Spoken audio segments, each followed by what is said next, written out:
Listo. Buenas noches con todos, mi nombre es Jorge Morales y es un placer nuevamente darles la bienvenida a nuestro lunes de webinar, el cual el día de hoy tiene como título Bases para la evaluación psicológica del riesgo suicida, método ECAS. La duración de la ponencia será de 45 minutos aproximadamente, seguido de una sesión de preguntas que será de 15 minutos aproximadamente para la ronda de preguntas y respuestas. Al final de la ponencia se enviará el link a través del chat, tanto de Zoom como los que nos acompañan vía YouTube, en el cual se registrará su asistencia y confirmarán así su participación. Ya sin más que añadir, vamos a iniciar con esta ponencia que está a cargo del licenciado Nivel Mario Monge Paucar, que nos acompaña una vez más para dar continuación a su ponencia sobre el riesgo suicida. Para aquellos que no conocen, él es un psicólogo egresado de la Universidad Privada César Vallejo, quien cuenta con experiencia en el área educativa dentro de colegios con educación básica regular y educación básica especial. De igual manera, cuenta con una amplia experiencia dentro del área clínica, dentro de lo que sería consultoría privada y establecimientos de salud a nivel nacional. Asimismo, tiene experiencia dentro del área forense. Actualmente ha participado como invitado en diversos eventos académicos, tales como seminarios, congresos y clases en psicología clínica, forense y educativa. Bienvenido nuevamente, psicólogo Yemel Monge. El espacio es suyo. Ya, muchas gracias, estimado Jorge. Deme unos minutos para compartir. A ver, ya. ¿Se me escucha, verdad? Sí, lo escuchamos. Ya. Eh, la vez anterior nos quedamos en los factores de riesgo y básicamente era entender de que estos de aquí eran los que estaban más relacionados con el riesgo suicida. Si bien hay otros, estos de aquí tienen un factor un poco más directo, ¿no? Y no tan observables como por ejemplo la edad. Faltaba comentar esto de la recuperación súbita, que es básicamente cuando el terapeuta o los familiares ven un cambio en su familiar, ¿no? La cuestión es que esta fase es bastante peligrosa porque uno, los pacientes se confían. Otro que ya no deciden continuar con la terapia, pues, ¿no? Ahora, ¿por qué ocurre este efecto, no? Porque no lo vayan a confundir con que es algo relacionado al trastorno bipolar, ¿no? O sea, aquí el cambio se da producto de una intervención. Es decir, va al psicólogo, va al psiquiatra y ¡pum! Cambia. Entonces, una de las causas es por ejemplo, que recién están recibiendo su tratamiento psiquiátrico, o sea, su cerebro todavía está asimilando y como hace tiempo que no percibe estímulos agradables, lo va a percibir el doble. Y esto es lo que le pasó a José María Arguedas. Ahí está en la pantalla, que está documentado, está escrito, que él ya haya presentado una mejora. Y sus médicos se confiaron, él también se confió, y al final lo que ocurrió pues en la Universidad Agraria de La Molina, ¿no? Entonces es muy importante explicarle a los familiares, a los pacientes, que esto es un efecto temporal y que encima es peligroso, porque los suicidas comúnmente lo hacen cuando están en una fase de recuperación. Al contrario de lo que se cree el mito, que lo hacen cuando están más decaídos, más tristes, es al contrario, cuando están comenzando a tener más energía, más vigorosidad, es donde cometen los actos suicidas. Ahora, hay otra causa más que también se relaciona con este cambio de comportamiento. Es que en sí, como les dije anteriormente, los suicidas tienen bastante rumia de ideas, ¿no? Están bastante presionados y cuando encuentran una respuesta que obviamente es una respuesta dañina, se sienten como aliviados, ¿no? Se sienten aliviados de que de cierta manera han encontrado la única solución para sus problemas, pero, como le digo, es una fase temporal y peligrosa, ¿no? Y esto lo pueden ver, por ejemplo, en el video de este joven que aún sigue en YouTube, no sé por qué de una universidad parecida a este nombre, pues que no estuvo ahí. Entonces hay que explicarles eso, ¿no? De que es obligatorio que sigan la terapia a pesar de que aparentemente hay un cambio, ¿no? Incluso creo que en el borderline como parte de sus indicadores es este cambio repentino del estado de ánimo, ¿no? Ahora, la gran pregunta sería, ¿cuántos factores de riesgo yo necesito para decir, ¿sabes qué? ¿Es riesgo inminente o riesgo crónico? Y la respuesta, pues, es lo que tú creas conveniente. Como le digo, la conducta humana no es lógica, es psicológica. Si no, no seríamos humanos. Tienes que estimar en todos los indicadores de riesgo cuál está afectando mucho más al paciente.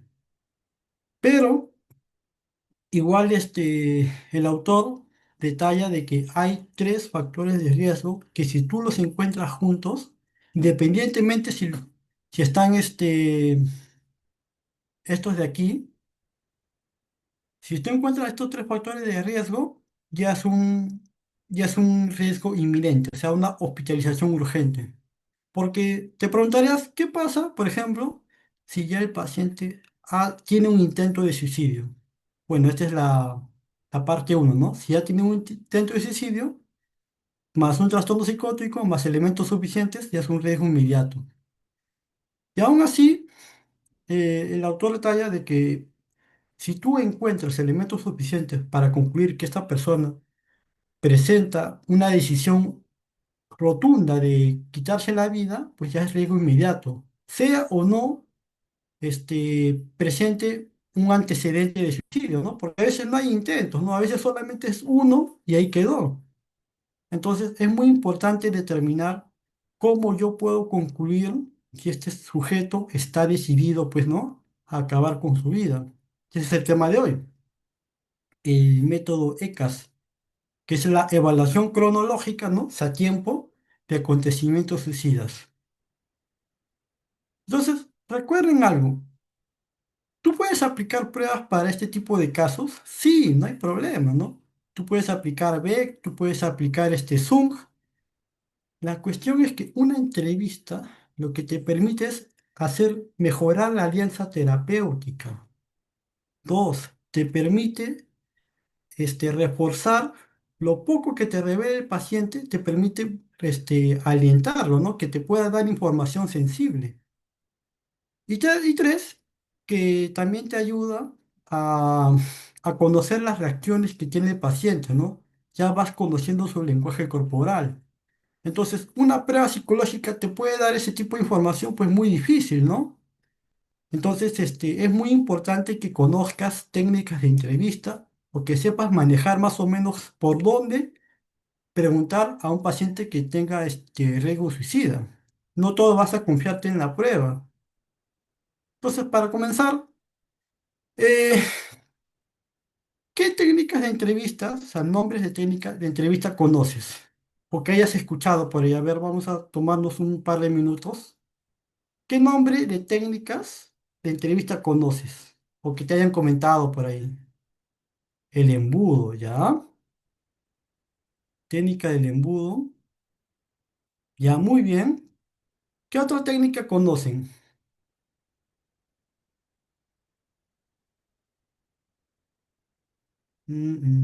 Conductual. Técnica conductual, bueno. De repente conductual es el enfoque, ¿no? Pero no tanto la técnica, o sea, un nombre de técnica de entrevista, ¿no? Por ejemplo, los que son humanistas, ellos usan una técnica bastante común. Creo que es básica para ellos, los que son humanistas. Ya silla vacía, puede ser, pero no es una técnica psicoterapéutica en este caso, ¿no? Claro, técnica de entrevista, o sea, ¿qué técnica de entrevista ustedes conocen? Técnica del silencio, muy bien, Enzo. Claro, hay una técnica en la cual, pues, obviamente, no tienes que estar preguntando, ¿no? Ya. Confrontación también, sí, esa es una técnica también, conocida, ¿no? Muy bien, chicos, gracias por responder. Si igual, conoces una, escríbelo en el chat, ¿no? Para que los demás puedan saber. La idea es todos aprender, ¿no? Recuerden que a veces, estas técnicas que ven acá en la pantalla, muchos no saben cómo se llama, ¿no? O sea, lo usan por intuición o lo utilizan por la misma práctica, pero a veces no saben cómo se llama, ¿no? Igual no hay problema, el día de hoy la vamos a explicar, pero tengan en cuenta de que siempre es bueno tratar de tener al menos un bagaje de técnicas de entrevista, ¿no? Que hay muchísimas. Eh, uy, ¿por qué no avanza? Ya. La técnica del incidente conductual, no sé si de repente alguna vez en tus prácticas que has ido a algún colegio te han dicho, oye, ¿sabes qué? Hazme un registro anecdótico de tal alumnito, ¿no? Vas al aula y pones, ¿no? Tal hora, con tales personas, qué estuvo haciendo antes, durante y después, ¿no? Esa es básicamente la técnica del incidente conductual, ¿no? Hacer un registro de todo lo que ocurrió, este, ahora relacionado pues a un evento suicida, ¿no? La idea es que preguntes en general cómo lo preparó, en qué momento lo pensó, cómo lo hizo y si se detuvo o no, por qué. Y qué piensa, aparte, por qué se detuvo, ¿no? O sea, qué piensa de su actitud, por qué no logró concretar. Si bien acá hay bastantes preguntas, no son muchas, sino que te van continuando, ¿no? O sea, aquí tienes que ser bastante minucioso, pero básicamente es preguntarnos antes, durante y después. La técnica de normalización que te va a ayudar un poco a canalizar esa pequeña ansiedad que el paciente te va a revelar, ¿no? O sea, lo poco que te va a revelar, tú lo vas canalizando y lo vas reforzando. Entonces, esta técnica tiene dos funciones. Uno, lo puedes usar como apertura, es decir, para iniciar un tema que de repente es vergonzoso para el paciente, como vemos aquí. O sea, es muy común, o sea, aquí está normalizando, ¿no? Que personas jóvenes que se sientan sobrepasadas por la angustia se lastimen para sentir algo físico. O sea, está tratando de simplemente canalizar el tema de que no se sienta tan extraño o tan directo para iniciar, ¿no? Esto también lo van a ver cuando entrevistan agresores, ¿no? Y la segunda función que tiene la técnica de normalización es soporte y consolidación de la confianza, ¿no? Como le digo, la idea es que alentar al paciente que te puede brindar información que para él le cuesta mencionar. Entonces, es muy importante hacer una devolución. Es muy importante tratar de consolidar la relación terapéutica. En este caso, ¿no? A este médico que a él como doctor, pues le da vergüenza, ¿no? Confesar que ha guardado pastillas. Y lo que hace el entrevistador, pues aquí es consolidar, ¿no? Y tratar de empatizar con él. Empatizar con él no significa decir, oye, por eso lloras, a todos les pasa, es tratar de hacer una devolución, ¿no? Y acá hay recomendaciones cómo puedes hacer este tipo de técnica. La técnica de amplificación del síntoma, tú la puedes usar básicamente cuando evalúas trastornos de personalidad en entornos forenses, especialmente agresores y temas de suicidio. ¿Por qué?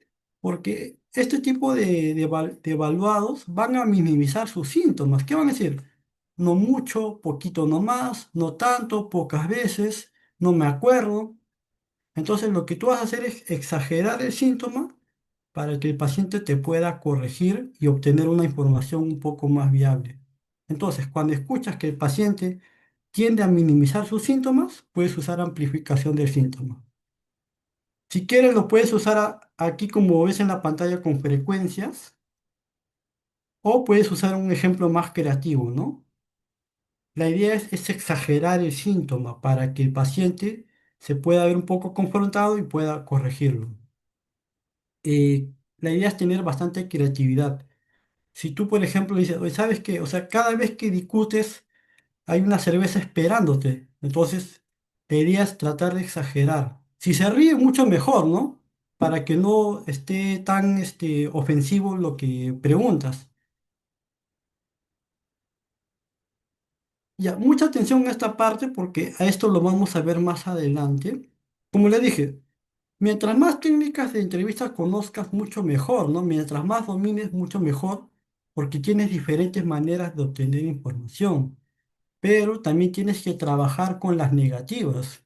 Si tú haces una pregunta general, es muy obvio que te van a negar, ¿no? Aquí como ves en el cuadro, ¿te han hecho daño alguna vez? Lo niegas. Entonces, la idea es tú que tienes que trabajar con ese no. Uno, lo puedes ir desmenuzando, o sea, lo puedes dividir en partes más pequeñas. Y dos, puedes proponer actividades un poco más directas. Por ejemplo, ¿te has hecho daño alguna vez? No, nada importante. Acá hay una respuesta dubitativa, porque no le está negando del todo. Ahora, ¿por qué vas a considerar tú que esta respuesta es dubitativa? Uno, por el lenguaje corporal. Dos, por el presunto perfil que ya tengas de tu evaluado, pues, ¿no? Si tú has hecho tu anamnesis muy bien, ya vas a ver que la respuesta que te está dando, pues, no encaja. Entonces, es muy importante que sepas detectar este tipo de respuestas dubitativas, ¿no? No mucho, no, no tanto, poco, no más, ya estoy viejo para eso, de vez en cuando. O sea, no te lo está negando del todo, está tratando de dar evasivas o está dudando de su misma respuesta, pues, ¿no? Entonces, ¿qué hace, qué hace esta persona? Está trabajando con el no, o sea, lo está desmenuzando y proponiendo actividades prácticas un poco más directas, ¿no? O sea, nunca te rascaste, nunca te golpeaste, nunca te lastimaste. Y bueno, aquí obtuvo una nueva respuesta, ¿no? Entonces, esto sí anótalo. Para respuestas dubitativas, aplicas negación del específico. Ya, a ver. Aquí hay un ejemplo un poco más amplio. Está preguntando, por ejemplo, de consumo de estas sustancias, ¿no? Y aquí le niega, ¿no? Porque es obvio que lo va a negar. Y acá hay respuestas dubitativas. Uno, dos, tres. Entonces, como dije, respuestas dubitativas, aplicas negación de lo específico. En este caso ya apuntas directamente con actividades prácticas, o sea, actividades concretas. Ya no le preguntas en genérico, sino le preguntas por una actividad en específico, ¿no? ¿Has consumido esto? No, no mucho, la verdad. Entonces, ya. Y entonces, ¿cuántas has inhalado? No, ya estoy viejo para eso. Entonces, si de joven, ¿cuántas veces consumías? La idea es tener creatividad y, como digo, estar atento cuando el paciente comienza a dar este tipo de respuestas dubitativas. Por ejemplo, ¿no? ¿Y qué tal? ¿Cuántas veces las consumías? No me gusta mucho, la verdad. Entonces, las pocas veces, ¿cuántas veces las hacías, no? Ya. En su puesto de partida, que es la técnica supuesto de partida, en este caso ya no trabajas con el no, sino tratas de evitarlo. Simplemente tú asumes que el sujeto ya hace la conducta y preguntas directamente con ella. ¿Con qué objetivo? Para quitarle la carga de confesarte algo o de hablar de un tema que de repente a él le da vergüenza hablar, ¿no? Comúnmente su puesto de partida, bueno, la técnica supuesto de partida se usa para estos temas que ves aquí en la pantalla, ¿no? Que son muy difíciles de hablar directamente, pues, ¿no? Como le digo, esto no es la pólvora, ¿no? Si de repente tú has aplicado el WIS, has aplicado el TONIC 4, te has dado cuenta que tú en algunos ítems tú te adelantas. Tú te adelantas porque ya asumes que el sujeto lo hace, pues, ¿no? Entonces, la idea es simplemente tratar de avanzar para que no pierdas tiempo. Como les digo, si tú tienes a un paciente que tiene dificultades para hablar que tiene dificultades sociales, ¿no? Tiene carencia de habilidades sociales. No es obvio que tiene dificultades para conversar con el género opuesto. Entonces tú ya te adelantas, pues, ¿no? Si un adolescente, sea ¿no? La muñeca, no es obvio que anteriormente pues tuvo un pensamiento o tuvo que ver una escena en su casa muy fuerte que le desencadene pues que haga esto con su brazo. Entonces tú ya te adelantas, pues, ¿no? Para que trates de evitar un no. Entonces la idea es que puedas usar este tipo de técnica más o menos anticipándote, ¿no? Y acá hay una pequeña recomendación para que no suene tan hostil, ¿no? Por ejemplo, ¿a qué edad comenzaste a odiar a los demás? Si es que lo has hecho, ¿no? Eso un poco te sirve para poder canalizar que no se note tan hostil tu pregunta.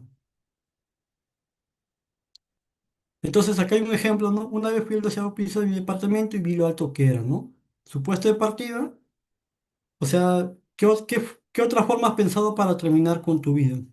Porque, de cierta manera, o sea, ¿para qué subirías a un 12.º piso y te pones a medir la altura? Pues, ¿no? Eso no es algo muy común que alguien hace, ¿no? Ya. Acá hay un cuadro comparativo en el cual tú puedes ver las dos técnicas. Básicamente, negación del específico, trabajas con el no, o sea, tratas de desmenuzarlo y propones actividades prácticas.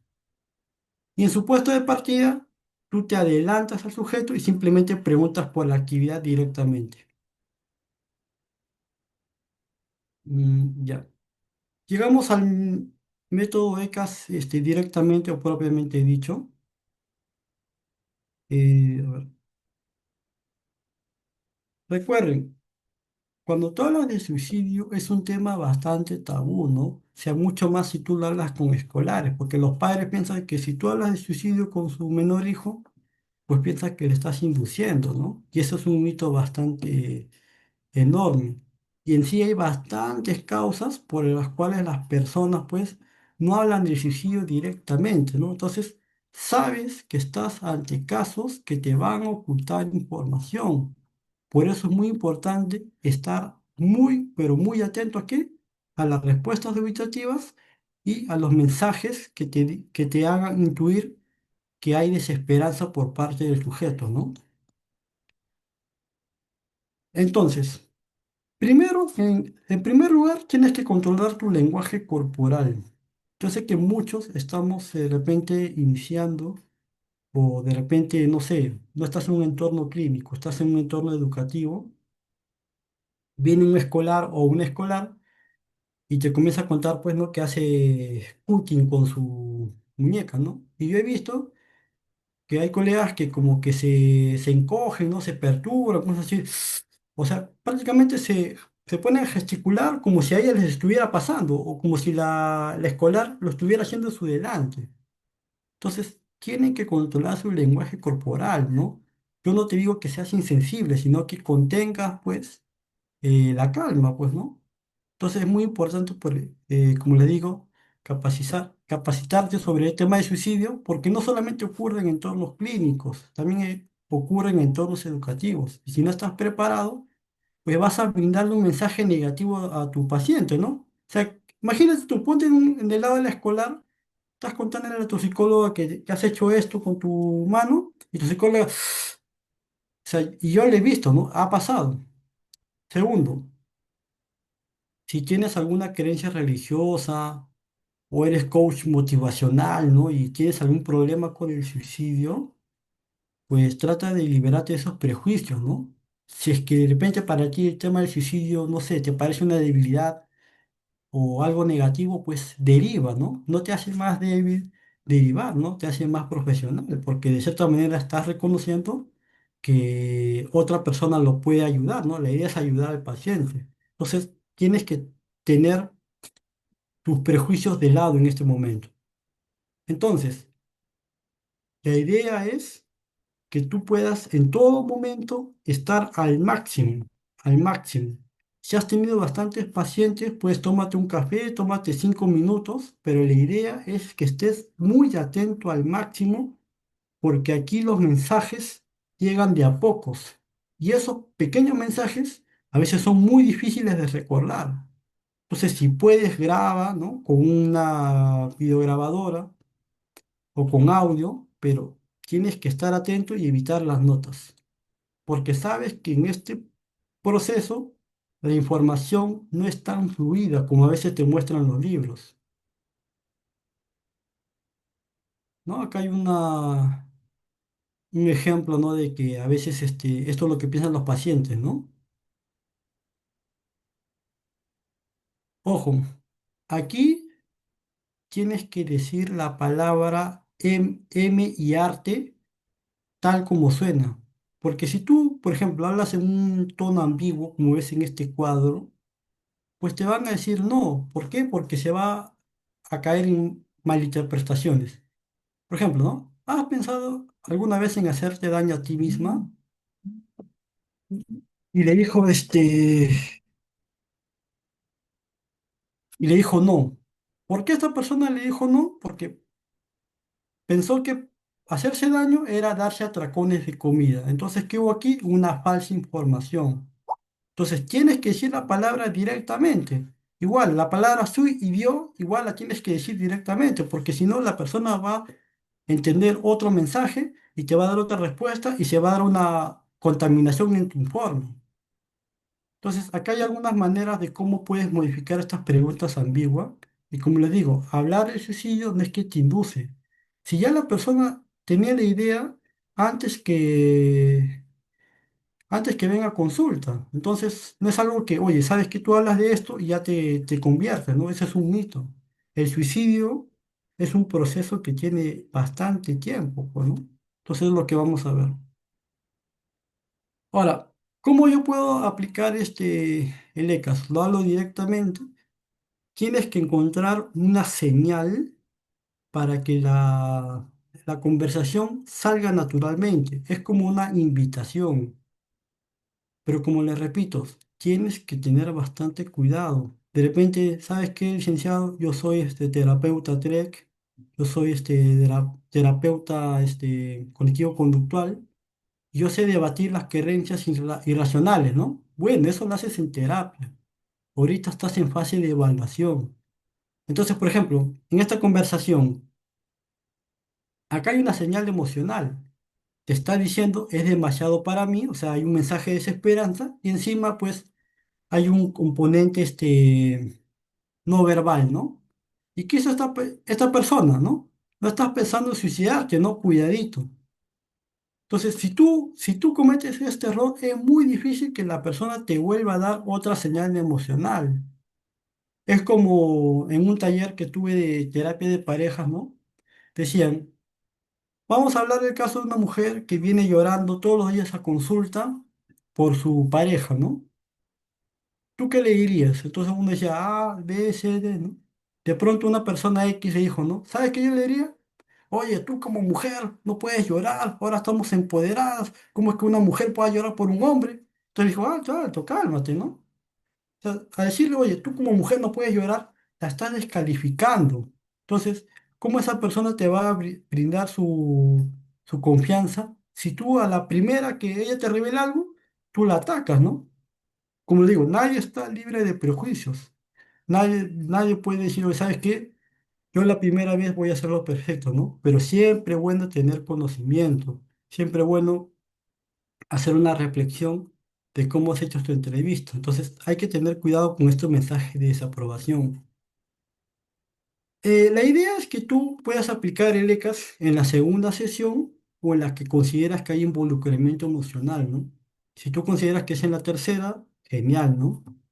Y tú me dices, ¿sabes qué, psicólogo? Yo tengo mi consultorio privado y mientras yo hacía la anamnesis, consideré que ya tenía bastante involucramiento y apliqué el ECAS en ese momento. ¿Está bien? Claro, como te digo, la idea es que haya un clima de confianza en el cual la persona no te pueda ocultar información.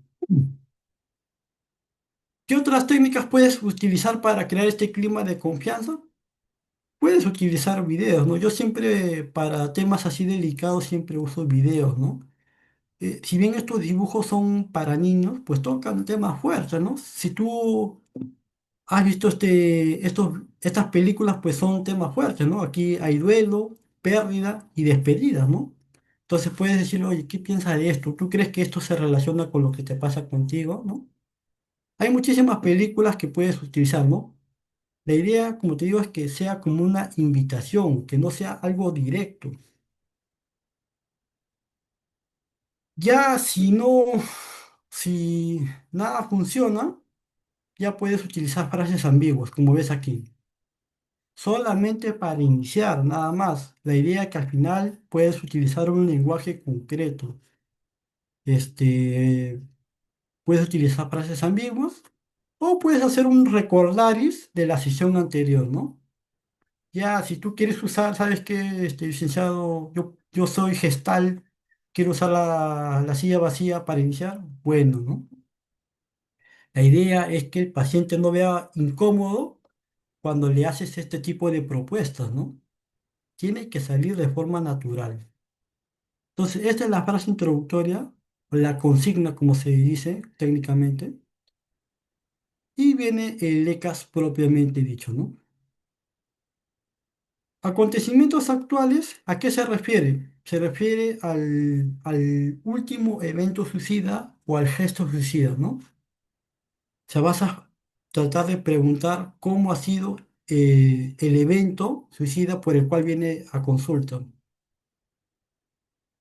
Acontecimientos recientes se refiere, pues, cuántos eventos suicidas o ideaciones suicidas ocurrieron en un lapso de 6 a 8 semanas. Acontecimientos pasados son fuera de ese rango de 6 a 8 semanas, ¿qué otros eventos o ideaciones suicidas ocurrieron? Y la última, que es una de las más importantes, es ¿qué haría la persona si en ese mismo momento presencia una ideación suicida? La vamos a ver más a detalle en estos momentos. Entonces, en la fase uno tú vas a preguntar cuál es el grado de cercanía que esa persona tuvo con la muerte, pues, ¿no? ¿Qué tanto su vida se vio involucrada o afectada con ese evento suicida? Y si, ¿cómo lo preparó? ¿En qué momento lo pensó? Si se arrepintió, ¿por qué? Antes y después, ¿no? Si, por ejemplo, lo hizo en un lugar donde podría ser fácilmente rescatado o en un lugar totalmente expuesto, es decir, en público, ¿no? Entonces, estas son las 10 preguntas que tienes que aplicar en esta primera fase.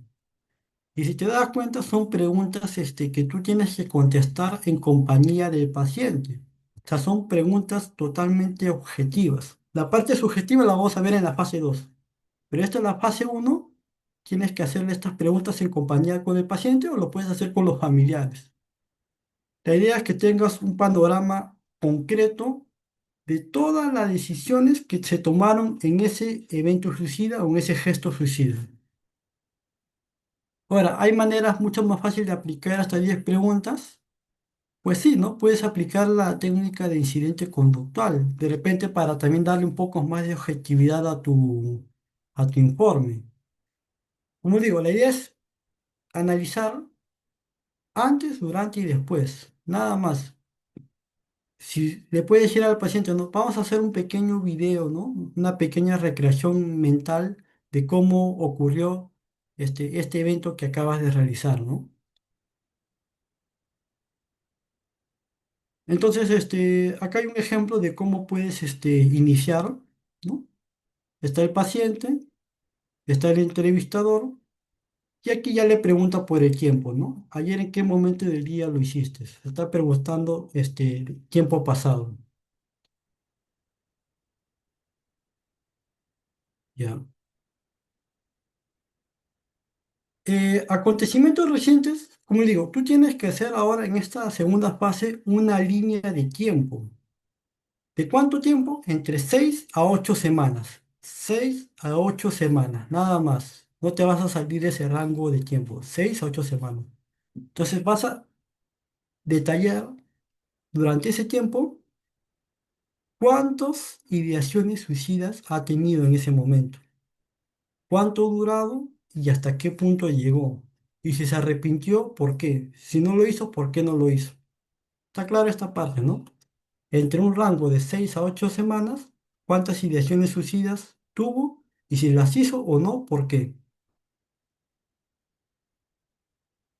Como le dije en la sesión anterior, mientras más planificado, más detallado, es mucho más peligroso, pues porque ya la persona hasta piensa hasta lo que va a pasar hasta después, ¿no?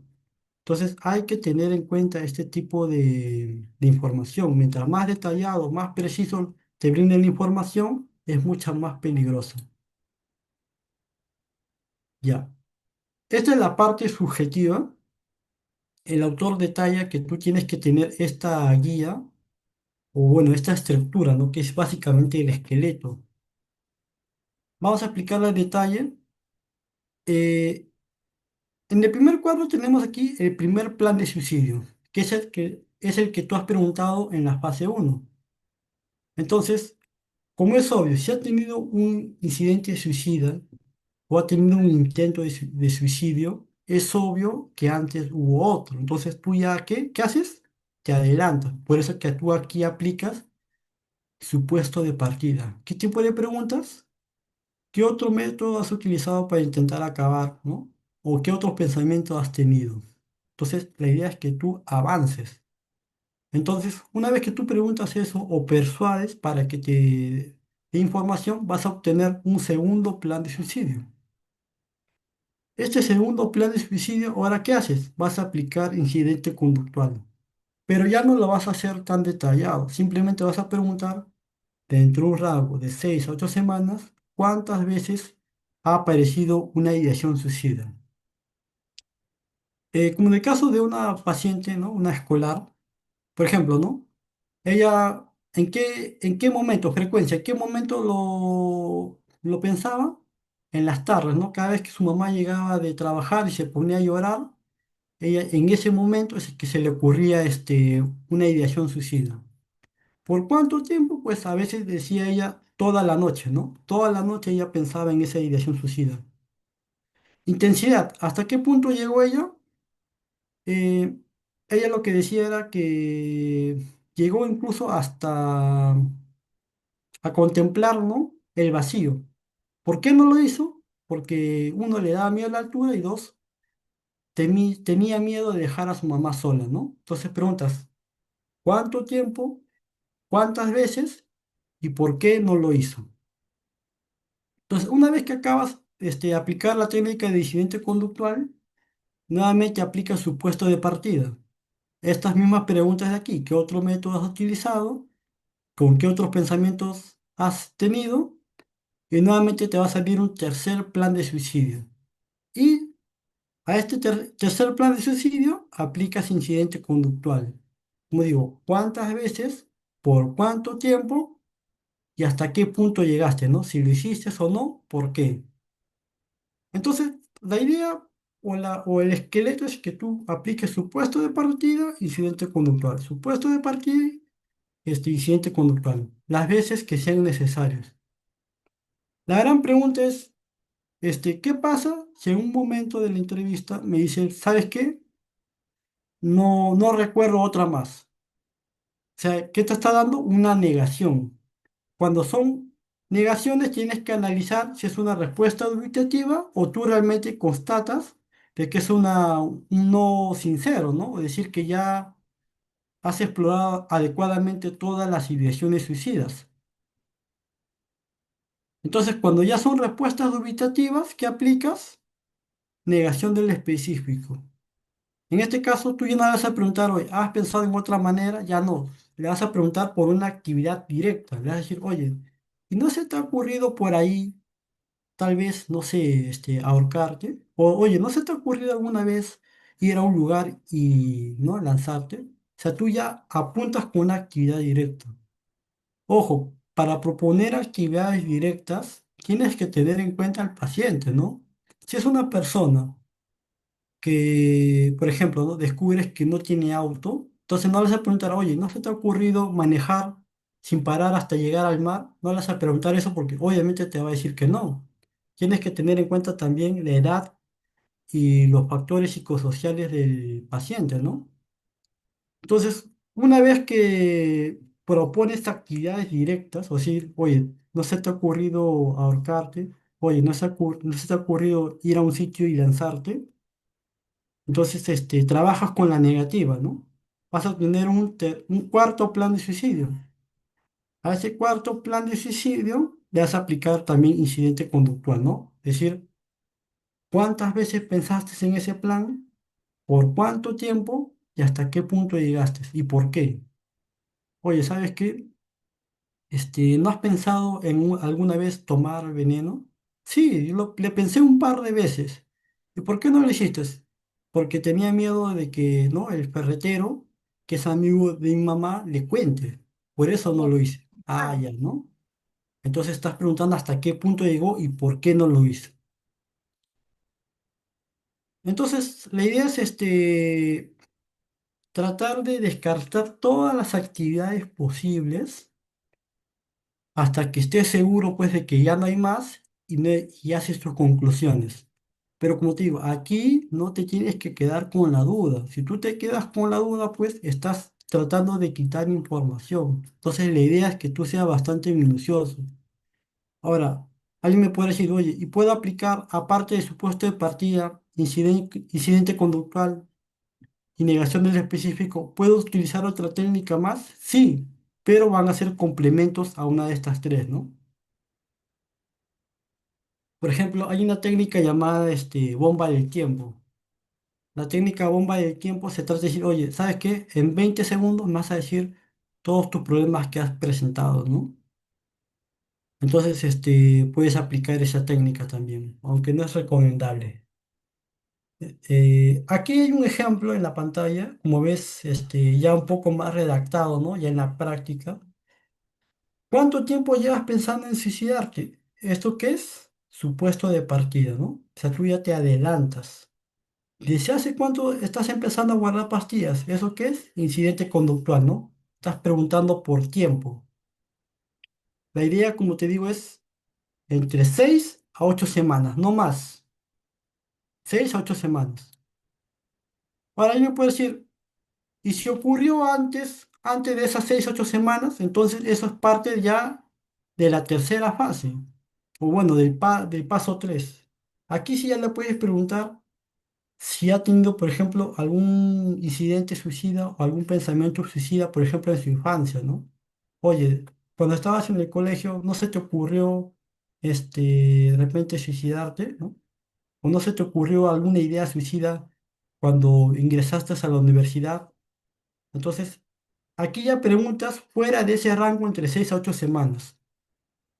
Y como ves aquí en esta pregunta, la repetición del método puede tener un desenlace mortal.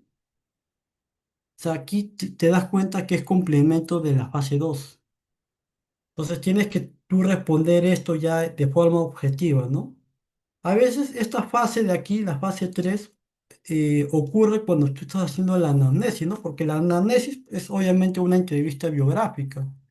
Entonces, a veces cuando el paciente presenta bastantes eventos suicidas, este tema sale de forma común, ¿no? Sale de forma natural. El autor dice que de repente no te tomes tanto tiempo en esto. La idea es que tú te concentres básicamente en la fase 2 y en la fase 4, ¿no? Y en la fase 4, que es una de las más importantes, porque vas a trabajar directamente cómo esta persona actuaría si saliendo del consultorio presenta un evento suicida. O sea, cómo la persona reaccionaría. Entonces tienes que explorar si hay planes de seguridad, expectativas del futuro y si cuenta con una red de apoyo. Entonces aquí la pregunta básica, esencial es, ¿qué harías, por ejemplo, si esta noche comenzaras a tener un pensamiento suicida?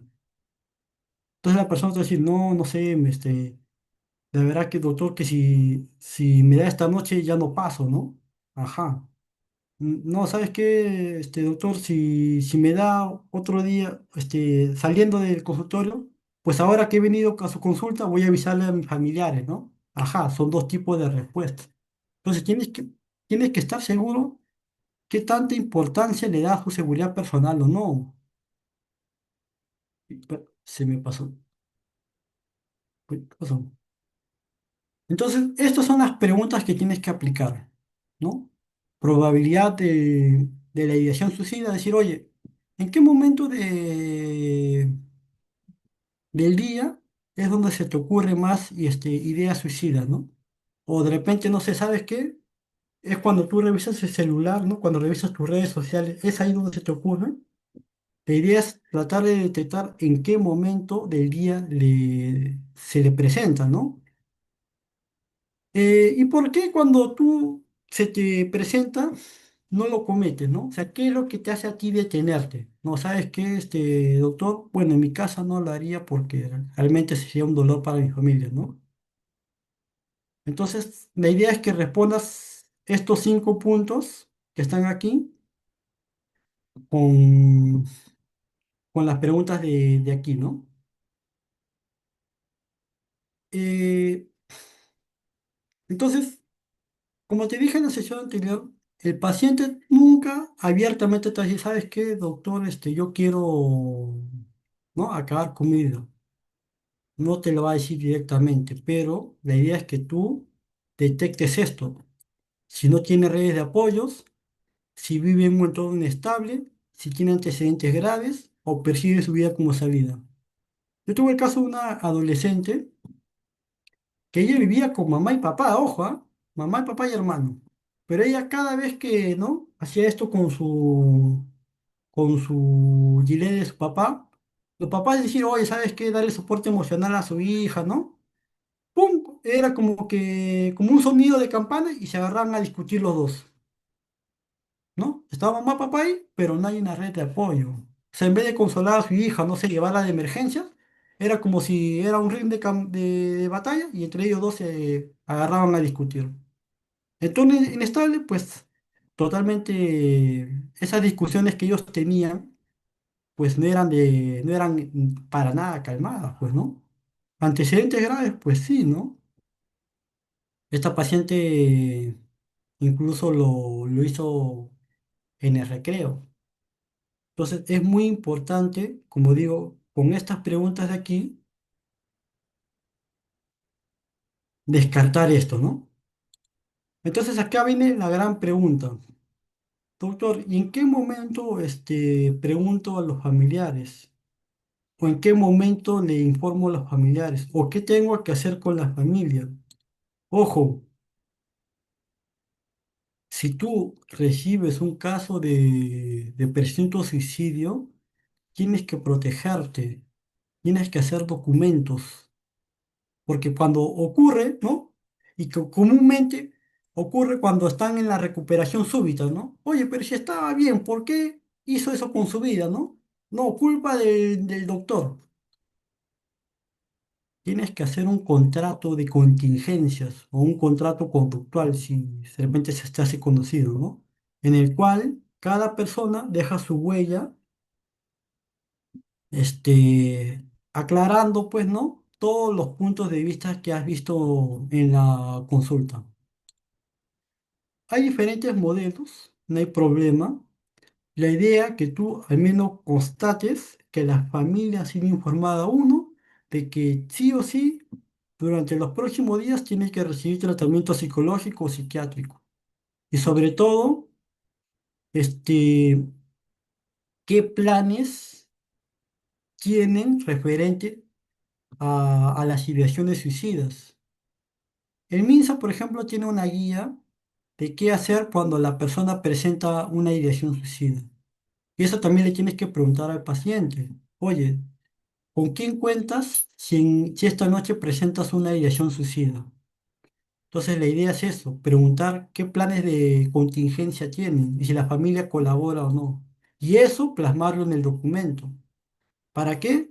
Para que cuando, no sé, ocurra una presunta denuncia, Dios no quiera que te pase, pues tú le digas, no, ¿sabes qué? Yo les he dicho que su familiar ha tenido riesgo suicida, hemos propuesto estrategias y sobre todo que vaya directamente a emergencia, porque el ARCO recibe emergencias si es que su paciente presenta una ideación suicida o un riesgo suicida.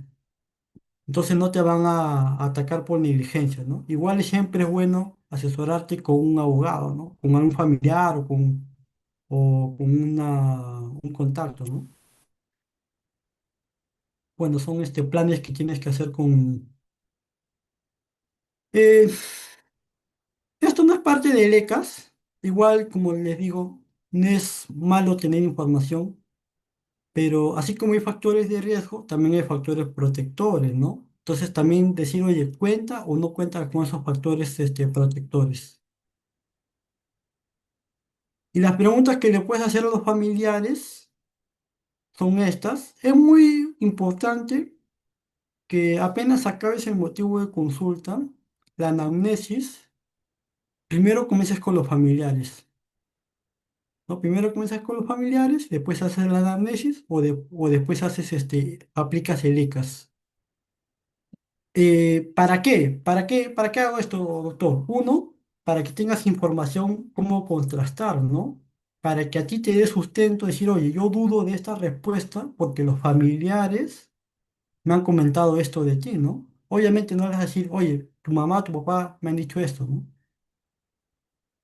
La idea es tener información para hacer el contraste con el paciente.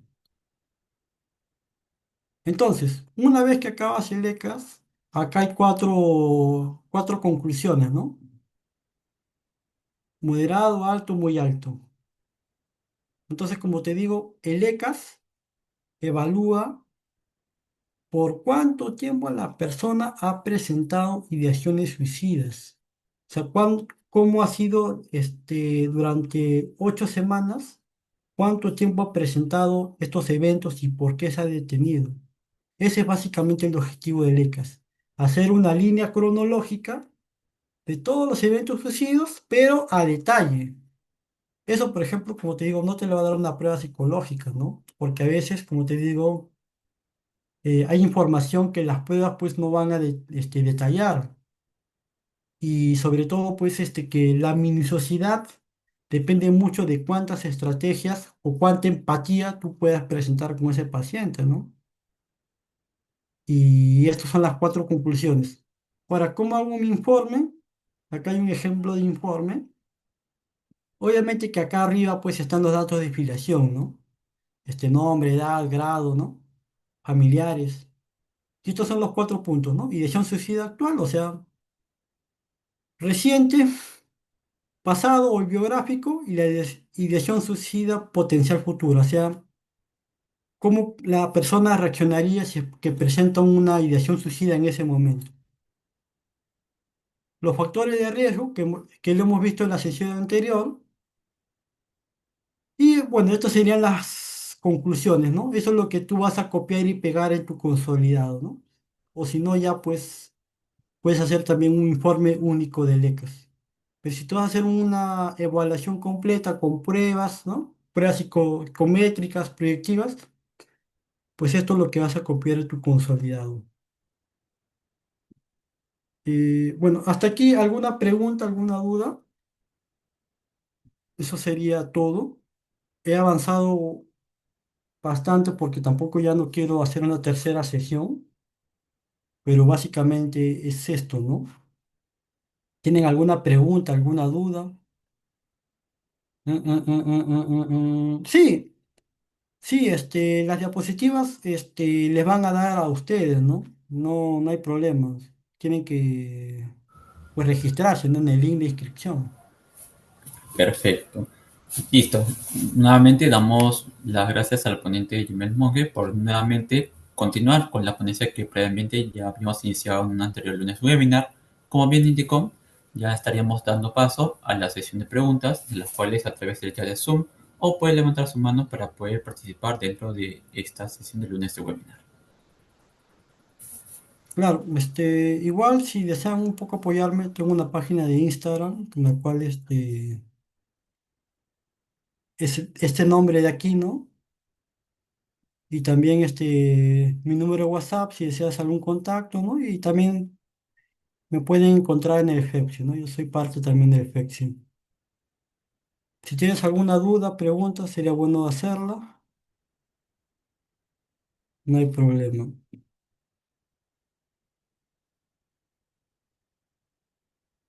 Mm,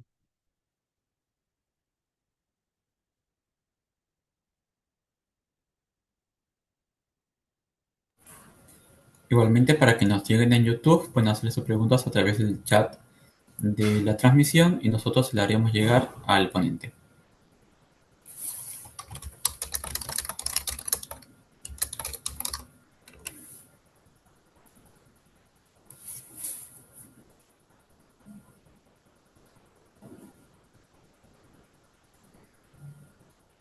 y cortó.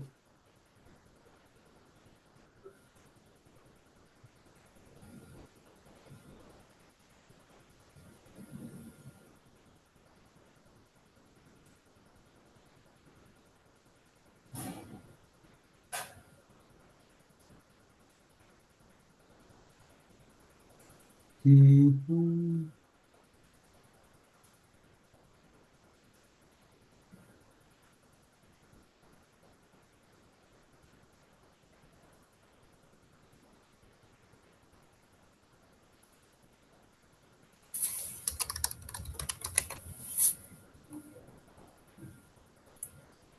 Bueno, entendería que como ya no había preguntas, ya... Ah, no, sí tenemos una pregunta que dice lo siguiente. ¿Qué recomendaciones podrías dar si encontramos casos en adolescentes con pensamientos suicidas si somos practicantes? Muy buena pregunta, Gracie, y de verdad te la agradezco porque ese es algo, esto es algo que quería enfatizar, ¿no? Yo sé que a veces hay colegas que a veces dicen, no, ¿sabes qué? Son practicantes, es muy fuerte el caso, no, espérate y yo te cuento. Y eso es algo que no me gusta hacer, ¿no? O sea, yo cuando he tenido la oportunidad de tener practicantes, yo les he puesto en la cancha, ¿no? Obviamente no les he puesto directo, pero siempre, siempre insistan que todas las entrevistas que haga su jefe de práctica estén presentes, ¿no? O sea, yo sé que obviamente no vas a entrevistar directo, pero siempre es bueno estar ahí. Uno, como digo, para que tú ya aprendas a canalizar ese tipo de información, ¿no? No cuando tú ya seas licenciada, ¿no? Estás en tu colegio y de pronto, doctora, me he cortado y tú, ay, no, ¿qué has hecho? Por eso digo, ustedes como practicantes tienen que insistir a su jefe de prácticas que lo pongan en todas las entrevistas. Eso de que, ay, no, es un caso fuerte, espérame, eso para mí no va. Tienen que estar presentes. Ojo, si estás iniciando, como te digo, es muy importante que veas entrevistas, sobre todo de periodistas, porque a veces hay periodistas que toman temas delicados que son muy incómodos para el invitado, ¿no? Cuando hacen temas de corrupción. Entonces, si te das cuenta, ellos no preguntan directamente, o sea, van tratando de calmarlo, van tratando de haciendo pequeños chistes y van ingresando a ese tema. Entonces, es muy bueno que también veas entrevistas que hacen reporteros. Ahora, si tú encuentras a un adolescente, lo que puedes hacer es hacer el soporte emocional y avisarle a tu supervisor, ¿no? Ahora, ¿qué le vas a avisar? Que el alumno pues está presentando ideación suicida y que eso es obligatorio pues que de inmediato la dirección lo sepa. Se tiene que también informarle a su tutor o a la dirección o a la encargada pues de tutoría, porque como digo, esos temas no se pueden tratar superficialmente, es decir, oye, mañana le cuento, ¿no? Tienes que tratar de insistirle a tu supervisor que informe dirección o a coordinación de tutoría. Entonces, la idea es tratar de, en el acto, de ponerse en contacto tu supervisor con el adolescente. A ver, aquí la pregunta planteas. Ah, ya. Sí, el ECAS también se puede aplicar a agresores, porque básicamente tú estás trabajando con ideación, ¿no? Y la agresión también pues ocurre con ideación, ¿no? O sea, no es que tú agredes a una persona simplemente por reacción. O sea, siempre hay un pensamiento base por el cual las personas agredes.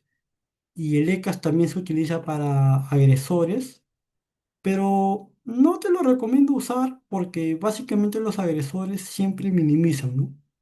Puedes utilizar las otras técnicas, ¿no? Supuesto de partida, negación del específico, amplificación del síntoma, pero la idea es tratar de evitar que el paciente minimice sus respuestas. Si tú encuentras que está minimizando, que está yendo para un lado, entonces la idea es hacer una confrontación, ¿no?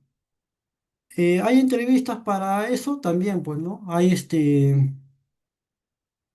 entrevistas para valoración de riesgo, ¿no? es otro tema bastante grande. Pero sí, o sea, si quieres también aplicar alguna prueba, puedes aplicar el bus Perry o bus Durkheim, o BAS, como se dice, o puedes aplicar una técnica proyectiva. Mm, ¿Cómo decides qué instrumento de evaluación utilizar con pacientes de nivel de riesgo alto? ¿Cómo decides qué instrumento? Si es riesgo alto, ya es hospitalización, ojo. Si es riesgo alto, ya es hospitalización urgente. Ahora, ¿qué instrumento puedes utilizar? Puedes utilizar el test de desesperanza de Beck o el test de depresión de Beck, pero mejor es el de desesperanza. ¿Y qué instrumentos, cómo decides? Básicamente tienes que hacer un perfil de personalidad, ¿no? Si tú no haces un perfil de personalidad en base a su anamnesis, pues ¿cómo vas a decidir, no? O sea, las respuestas no se hacen antes de, ¿no? ¿Cómo podríamos intervenir en caso de que en un salón de clase se corten varias alumnas? Ya, cuando son suicidios, bueno, intentos de suicidio grupales, recuerden, en todo grupo, siempre que hay un líder, eso es algo, por así decirlo, la norma, ¿no? O la ley. En todo grupo siempre hay un líder. Y el líder comúnmente es el que tiene pues la mayor patología a comparación de los demás. Entonces tienes que detectar primero quién es el líder, pues, ¿no? O sea, de quién ha sido la idea de ir a un lugar y hacer ese acto, ¿no? Dos, como le dije en la otra pregunta, tienes que avisar a tutoría o a dirección, porque este tipo de casos tú no te puedes confiar, ¿ah? Si tú sabes que lo guardas o esperas al otro día, va a ocurrir lo que pasó con estas chicas que estaban jugando con las pastillas, ¿no?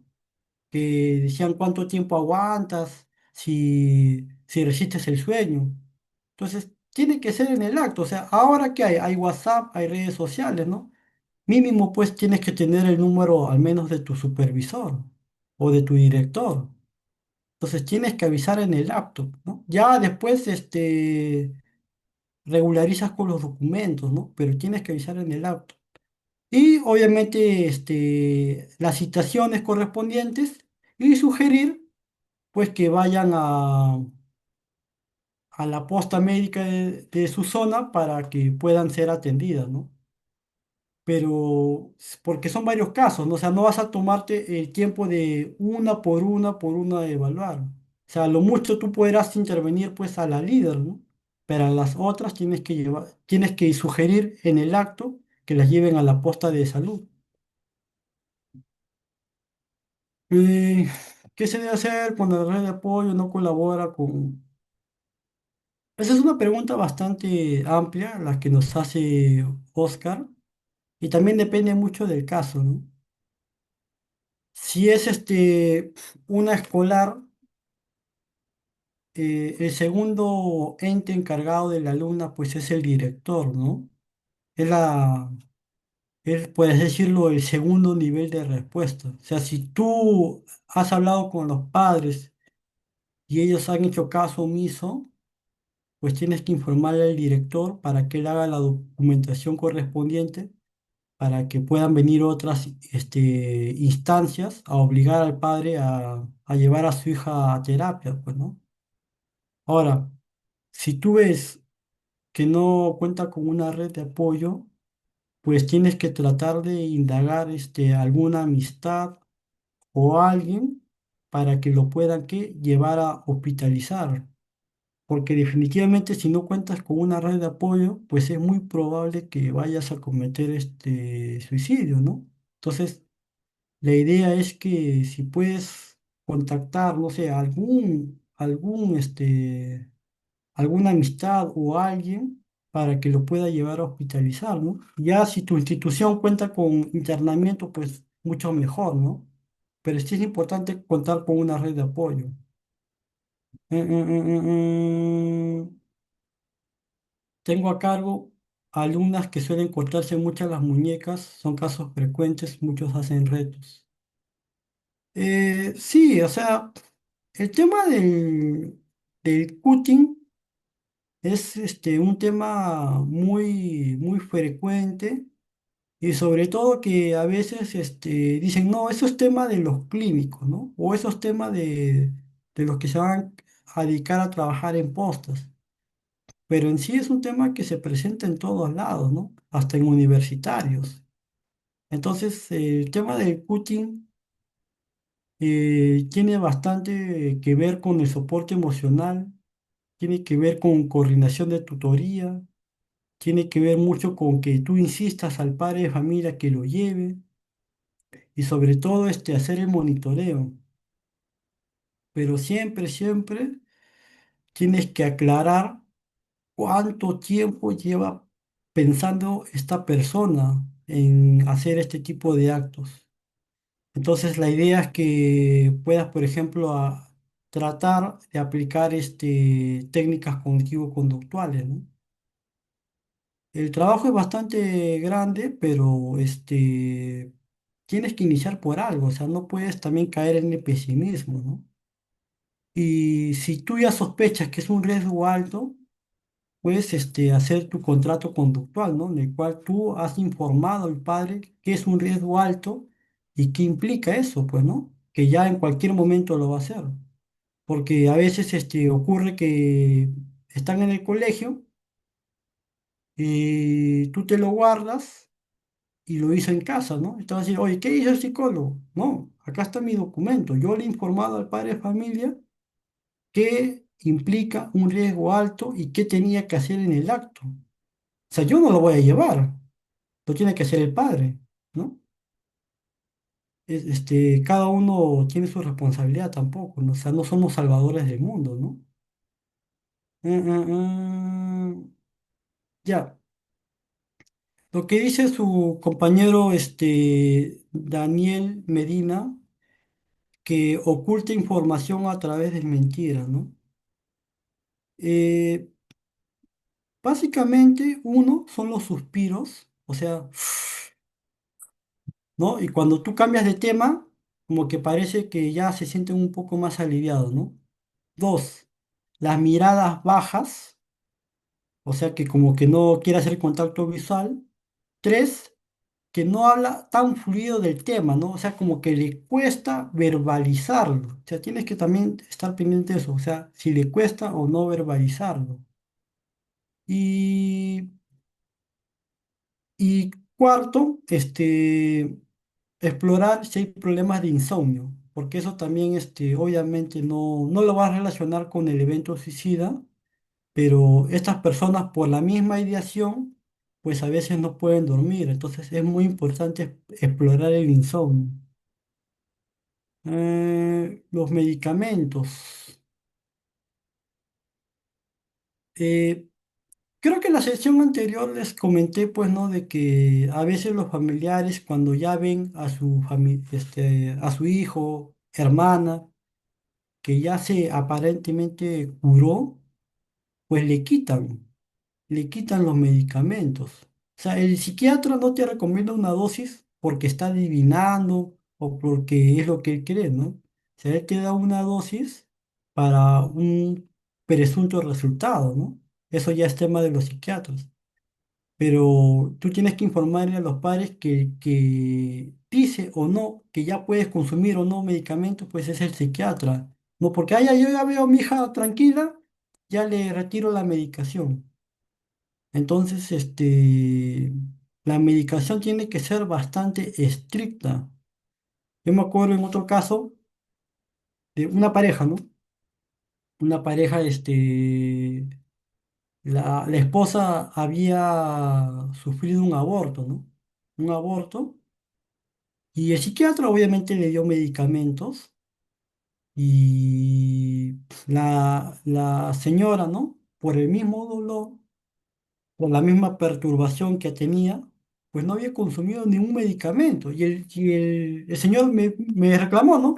Doctor, yo le he llevado al psiquiatra y no hay resultados. Dije, ¿qué? O sea, con medicamentos no hay resultados. Y le dije, ¿usted tiene los blisters de la señora? Porque más o menos por ahí me la olía, ¿no?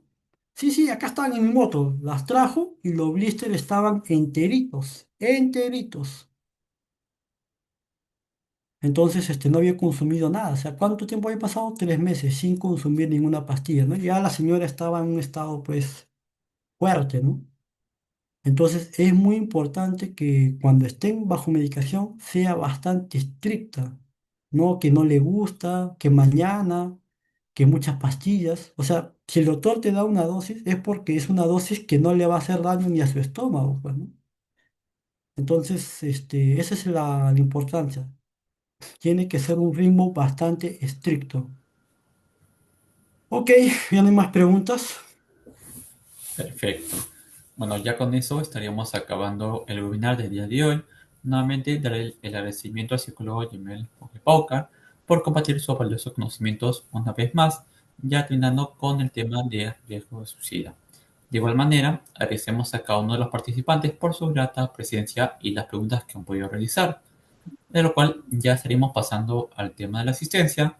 Como saben, se les estará compartiendo a través del chat de Zoom y de YouTube el formulario de asistencia para que ustedes puedan completarlo. Van a tener un periodo de 10 minutos para que puedan completarlo debidamente para poder gestionar su certificado. En esta ocasión, la palabra clave de la ponencia es ECAS, que ha sido uno de los ejes centrales de la ponencia del día de hoy. Nuevamente repito, la palabra clave de la ponencia del día de hoy es ECAS.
Igualmente, si lo llenan de ambas maneras, puede que sea con K o con C, nosotros los podemos validar.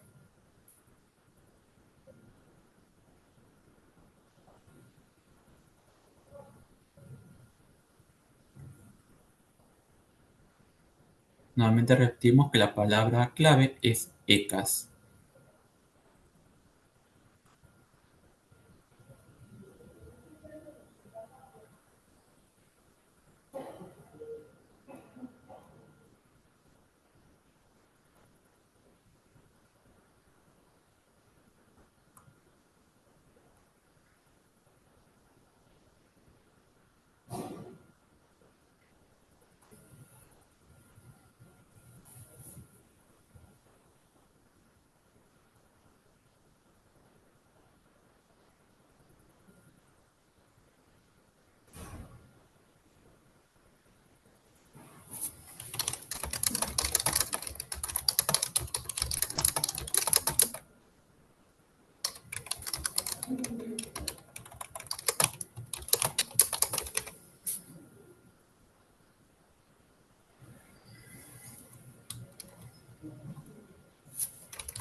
Nuevamente repetimos, la palabra clave es ECAS.